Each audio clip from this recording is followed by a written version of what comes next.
Video opens with dramatic, powerful imagery of Haitian revolutionaries, historical art, and the vibrant landscapes of Haiti. Closing parenthesis. Hello and welcome. Today we're diving into a story so monumental, so world-altering, that it's astonishing it isn't taught in every history class across the globe. This is the story of Haiti, the first free black republic, born from the fires of the only successful slave revolution in human history. It's a tale of courage, defiance, and a fight for liberty that sent shockwaves across empires. Picture this: it's the late 18th century. The French colony of Saint-Domingue, what we now know as Haiti, is the most profitable colony in the world. They call it the Pearl of the Antilles. Why? Because it produces half of all the coffee and sugar consumed in Europe.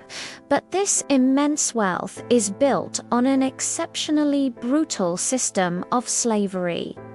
Over 500,000 enslaved Africans are subjected to unimaginable cruelty, their lives considered disposable in the relentless pursuit of profit.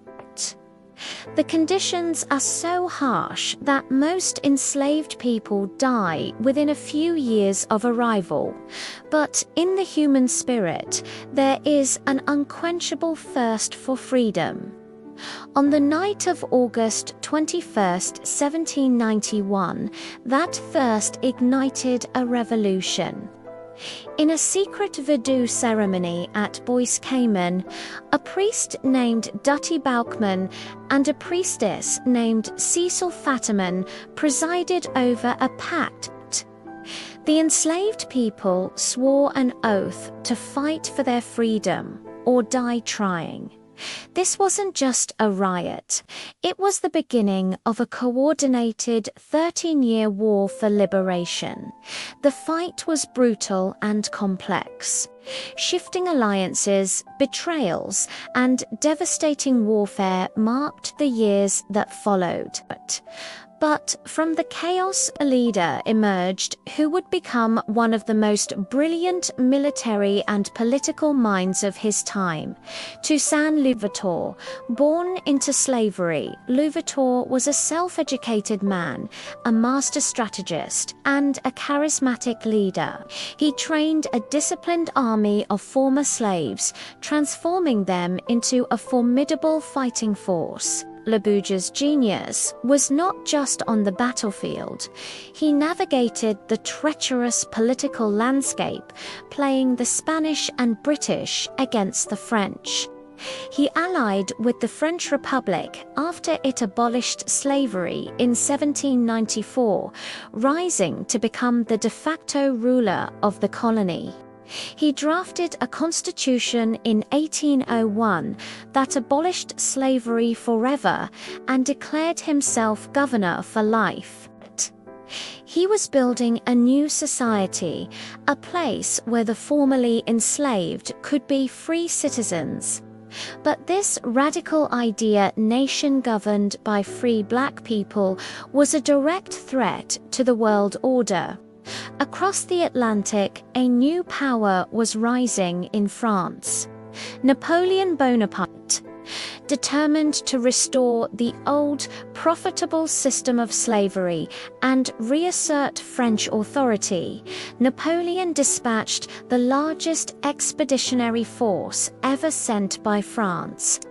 Over 40,000 veteran soldiers, led by his own brother-in-law, Charles Leclerc, set sail for Saint-Domingue.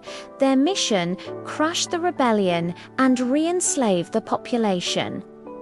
What happened next is the stuff of legend. Louverture and his generals, including the fierce Jean-Jacques Dessalines, knew they couldn't defeat the French fleet at sea. So they adopted a scorched earth policy. As Louverture famously said, "In overthrowing me, you have cut down in Saint-Domingue only the trunk of the tree of liberty of the blacks. It will spring up again from the roots, for they are many and deep." They burned the coastal cities, destroyed the plantations, and retreated into the mountainous interior to wage a guerrilla war. The French forces were met with ferocious resistance, but their greatest enemy turned out to be the island itself. Yellow fever decimated Napoleon's army, claiming thousands of lives, including that of General Leclerc. The Haitians fought with the desperation of people who knew what was at stake. They were not just fighting for a flag. They were fighting for their very humanity, for the freedom of their children, and for the promise of a future without chains. Though Toussaint Louverture was tricked and captured in 1802, dying in a cold French prison, his spirit lived on.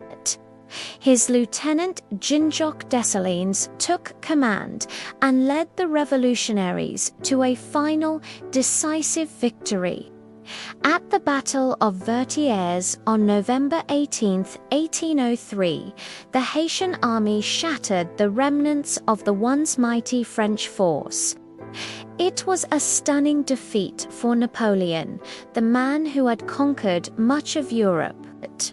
On January 1, 1804, the Salines declared the independence of Haiti, reviving the indigenous Taino name for the land. He stood before his people and the world, proclaiming the birth of the world's first Black Republic and the second independent nation in the Americas. After the United States, this was an act of global significance. It was a declaration that the ideals of the Enlightenment, liberty, equality, and fraternity were not just for white Europeans, but for all people. The Haitian Revolution inspired countless enslaved people and abolitionists around the world. It terrified slave-owning powers, who immediately isolated Haiti politically and economically, refusing to recognize its sovereignty for decades. France even forced Haiti to pay an crippling indemnity in 1825 reparations, not for the crime of slavery, but to the former slave owners for their lost property. This debt would cripple Haiti's economy for over a century, despite the immense challenges and the heavy price paid. The story of the Haitian Revolution remains a powerful testament to the human will to be free. It's a story of how the most oppressed people on earth rose up to defeat one of the most powerful empires, changing the course of history forever. It's a story of defiance, resilience, and the radical dream of a world where everyone is free. We must remember and honor this incredible legacy. Thank you so much for joining me on this incredible historical journey.